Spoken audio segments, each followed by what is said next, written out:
नमस्कार, तपाईहरू सुन्दै हुनुहुन्छ कृपी गार्डन। म हुँ मिस कृपी। आज म आफ्नो सानो बारीमा टमाटरको बोटसँग सम्बन्धित एउटा सानो तर उपयोगी कुरा तपाईहरूसँग सेयर गर्न गइरहेकी छु। अहिले तपाईहरू देख्न सक्नुहुन्छ म टमाटरको बोटको तलका पातहरू काटिरहेकी छु। यी पुराना सुक्खा पातहरू र ससाना अनावश्यक हाँगाहरू बोटका लागि खासै उपयोगी हुँदैनन्। मैले पनि सुरुमा यत्तिकै छोड्ने गर्थेँ, तर पछि थाहा पाएँ कि यस्ता पातहरू हटाउँदा बोटलाई धेरै नै फाइदा हुने गर्दछ।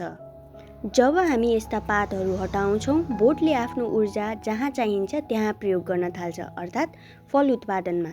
यसले के फाइदा दिन्छ भने बोट अलि स्वस्थ देखिन्छ, हावा राम्रोसँग चल्छ र रोग लाग्ने सम्भावना पनि कम हुन्छन्।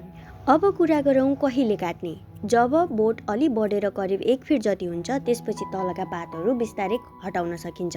म त खास गरी फुल आउनु अघि अलिअलि गरेर काट्छु र पछि पनि सुक्खा पात देखेपछि हटाइरहेको हुन्छु। तर एउटा कुरा ध्यान दिनुपर्छ, धेरै पात एकैचोटि काट्नु हुँदैन। सुक्खा र पुराना पातहरू, रोग लागेका पातहरू मात्र हटाउँदा राम्रो हुन्छ।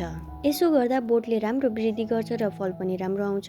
यो थियो मेरो आफ्नै सानो बारीको अनुभव। तपाईहरूले पनि आफ्नो बारीमा ट्राई गरेर हेर्न सक्नुहुन्छ। यही सानो जानकारी सहित आजको लागि यत्तिकै। कृपी गार्डनलाई सुन्दै गर्नुहोला, हेर्दै गर्नुहोला, माया गर्दै गर्नुहोला। अलि फरक र नयाँ स्टाइलमा चाहिँ आफ्नो प्रस्तुति तपाईहरू सामु प्रस्तुत गर्ने सानो प्रयास गरेको। यो प्रस्तुति तपाईँहरूलाई कस्तो लाग्यो आफ्नो प्रतिक्रिया कमेन्ट मार्फत अवश्य जनाइदिनु होला। तपाईँहरू कुन ठाउँबाट हेर्दै हुनुहुन्छ त्यो पनि कमेन्ट गरिदिनु होला। र यदि तपाईँहरू पहिलोपटक नै च्यानलमा हुनुहुन्छ भने चाहिँ च्यानललाई लाइक, सेयर, सब्सक्राइब गरेर सपोर्ट गर्न पनि नबिर्सिनु होला। Thank you so much. By by.